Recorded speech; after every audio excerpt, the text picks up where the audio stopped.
আজকের ভিডিওটা অমিতের এখান থেকেই করছি। তা অমিতের বাড়িতে রয়েছি, তা বেরিয়েছি খাওয়া দাওয়া করে একটু অমিতের এলাকা ঘুরে দেখার জন্য। আর অমিতও সঙ্গে রয়েছে, হ্যাঁ, এই বসে আছে অমিত। আর অমিত আর আমি বেরিয়েছি। প্রথমেই বলি, তোমরা ভালো থেকো এবং সবাইকে ভালো রেখো। আর এই ভিডিও লাস্ট পর্যন্ত দেখো, খুব ভালো লাগবে। আর এখানে এমন একটা জিনিস দেখলাম, সেই জন্যে ভিডিওটা শুরু করতে বাধ্য হলাম। এখানের গাছগুলো দেখো কী লম্বা লম্বা গাছ, আর প্রচুর এরকম গাছ হয়ে রয়েছে। একটা নতুন জিনিস দেখলাম আর তোমাদেরকেও শেয়ার করলাম। চলো, এখন চলে এসেছি ঠাকুরনগরের এখানে রাধাকৃষ্ণের মন্দির। এখানে এসেছি গাঁথি, জায়গাটার নাম হচ্ছে গাঁথি। আমার জানা ছিল না, নতুন এসেছি, সেই জন্য দাদা বলে দিলেন গাঁথি। এখানে রাধাকৃষ্ণের মন্দিরটা তোমাদেরকে শেয়ার করছি এবং তোমরা দেখো, ভালো লাগবে নিশ্চয়ই। তা আগে বলেছি যে টিনের দেওয়াল এখানে সব বাড়িগুলো, হ্যাঁ। আর এইদিকে হচ্ছে সব তুলসী বাগান, নানা রকম গাছ রয়েছে। আর এটা শিউলি গাছ তো, হ্যাঁ। আর এইগুলো হচ্ছে তুলসী গাছ। আমাদের ওখানে বলতে তুলসী গাছ দেখতে পাওয়া যায় না।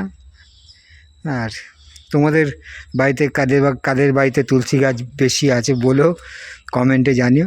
আর এই তুলসী গাছ এখানে দেখে খুব ভালো লাগছে, চারদিকে তুলসী গাছ ভর্তি। আর এই হচ্ছে মন্দির।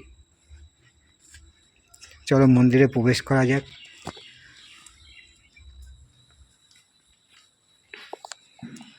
আর এই হচ্ছে মন্দিরের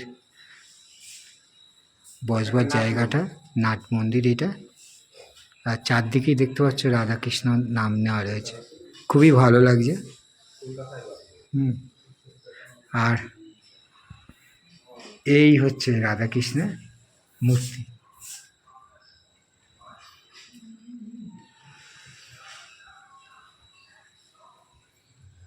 দেখতে পেলে নিশ্চয়ই। আর যেহেতু আমিও দেখলাম আর তোমাদেরকেও শেয়ার করলাম, হ্যাঁ।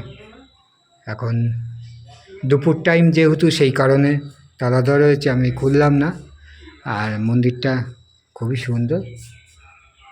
চলো, যেসব জিনিস নতুন নতুন নতুন চোখে পড়বে তোমাদেরকে শেয়ার করব, আর সঙ্গে থাকো। কত পুরাতন মন্দিরটা? এটা তৈরি হয়েছে কত বছর? 25 হবে এটা। এর আগেও আরেকজন ছিল, কিন্তু তখন এই মন্দিরটা হয়নি। আচ্ছা, কাঁচা ঘর ছিল। আমাদের বাড়ি হচ্ছে কলকাতা। 50 বছর, তাই তো? আচ্ছা কিন্তু পাকা তৈরি হয়েছে বছর 24-25।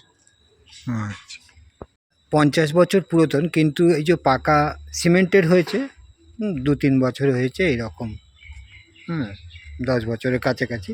কিন্তু বিগ্রহ অনেক পুরাতন, সেটাই জানলাম আর তোমাদেরকেও শেয়ার করলাম। চলো, হচ্ছে গাঁতির রেলগেট। রেল লাইন টপকে যেতে হয় ওইদিকে। আর এইদিকে রেলের পরিষেবা খুবই ভালো, এবং রেলের যে সৌন্দর্যটা, ফুল গাছ, নানা রকম গাছ বসিয়ে ওয়াগনের পাশে রয়েছে সব, সেই জন্যই তোমাদেরকে শেয়ার করলাম এই জায়গাটা। চলো, আর এখানে হচ্ছে পুরো ঘন জঙ্গল, আম গাছ আছে, নানা রকম সব ফলের গাছ রয়েছে। আর জঙ্গল হলে কী হবে, ভেতরগুলো পুরো পরিষ্কার, পাতা ছাড়া এমনি নোংরা নেই, পরিষ্কার। আর এই পুরো গাছগাছরা পুরো ঢাকা। আমাদের ওইদিকে তো এরকম দেখতে পাওয়া যায় না, তাই তোমাদেরকে শেয়ার করলাম। বড় বড় সব খালি আম গাছ রয়েছে, নানা রকম ফলের গাছ রয়েছে। চলো, আর এটা হচ্ছে লেবু গাছ। লেবু মানে ভাত ভাত দিয়ে সেই সব লেবু, শরবতি লেবু, এইগুলো হচ্ছে লেবু গাছ। আর গোড়াগুলো দেখো, নিচের গোড়াগুলো হচ্ছে পুরো পরিষ্কার,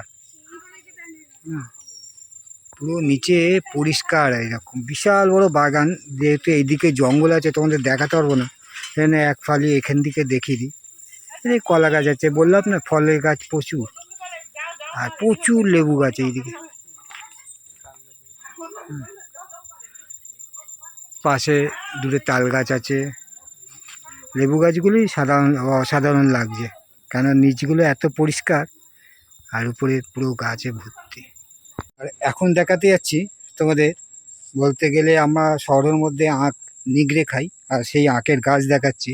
দেখো আখ গাছগুলোকে এরমভাবে বেঁধে বেঁধে রেখে দিয়েছে লাইন দিয়ে, আর গোড়া মাটিতে রয়েছে এখনও। আর মাঝখান দিয়ে জল পাস হওয়ার জায়গা, মাঝখান দিয়ে রয়েছে জল পাস হওয়ার জায়গা, আর সাইডে উঁচু করে রাখা রয়েছে প্রচুর। এখানে প্রচুর দেখলাম আর তোমাদেরকে শেয়ার করলাম। আমরা তো এই ডগ কেটে আবার বসালে আখ হয়, কিন্তু এখানে অরিজিনাল চাষ হয়ে রয়েছে। আখগুলো বড় হবে সেই কারণে বাঁধন দেওয়া রয়েছে, যাতে শুয়ে না পড়ে, মাটির মধ্যে না থেকে না যায়, নষ্ট হয়ে যাবে। আর আমরা তো এই আখের রস খাই, কিন্তু আখ গাছটা যে কেমন দেখতে বা আখ গাছ কীভাবে চাষ হয় সেটা জানি না। সেটা এই বাগানে ঢুকেই তোমাদেরকে দেখাচ্ছি, এবং আমিও দেখছি এবং তোমাদেরকেও শেয়ার করছি। চলো, এই জায়গাটা আমরা যে পাট কাঠি ব্যবহার করি না, পাট গাছগুলো কেটে এরকমভাবে মাটি দিয়ে কলা গাছ দিয়ে ডুবিয়ে রেখে দিয়েছে। এটা পচাচ্ছে, খালের মধ্যে পচিয়ে নিয়ে পাটটা ছাড়িয়ে নিয়ে তারপর কাঠিটা বেরিয়ে যাবে।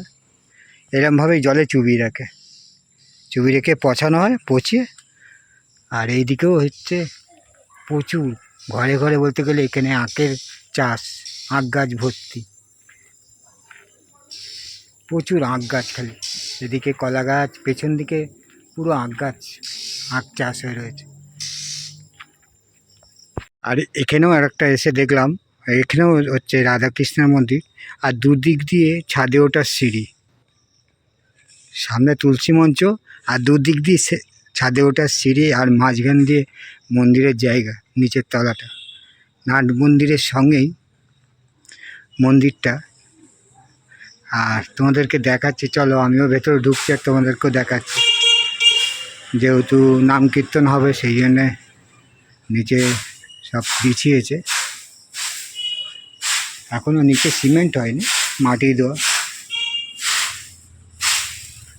আর এই হচ্ছে রাধাকৃষ্ণ।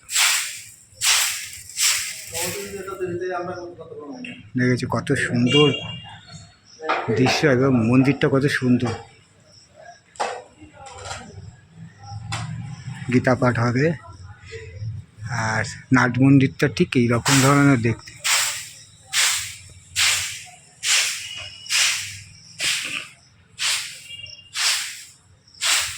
আর এইখানে প্রচুর খালি পাট কাটি শুকনো করতে দিয়েছে, আর তোমাদের পাট কীভাবে পচায় সেটা দেখালাম জলে ফেলে। আর এইখানে হচ্ছে পাটকাঠি, সব সারি সারি সব পাটকাঠি রাখা রয়েছে রাস্তার দুদিকে। ঠিক এইরকম একটা দুর্গাপুজো হচ্ছে, আর এখানে গেট। তোমাদের বেশি বলতে পারছি না, তোমাদের দেখাচ্ছি, দেখো কেন কপিরাইট আসবে।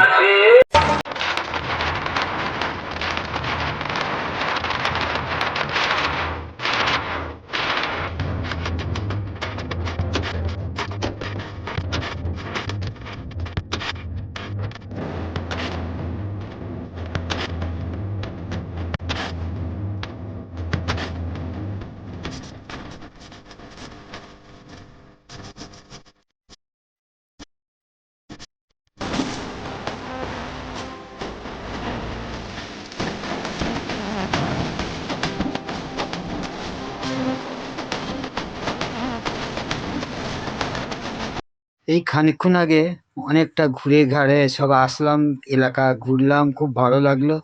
গ্রামের দৃশ্য, পাট ক্ষেত, আখ ক্ষেত, এইসব দেখলাম। দেখে ঠাকুরনগরের ওখানে গেছিলাম, কিন্তু ঠাকুরনগরের মন্দিরটা নেব ভেবেছিলাম, নেওয়া হয়নি। তাড়াতাড়ি করে বাড়ি চলে এসেছি, খাওয়া দাওয়া করে এই আমরা শুয়ে পড়েছি। হ্যাঁ, আর এখানেই ব্লগটা শেষ করলাম। তা তোমরা ভালো থেকো এবং সবাইকে ভালো রেখো। আবার দেখা হবে অন্য কোনো ব্লগে। চলো।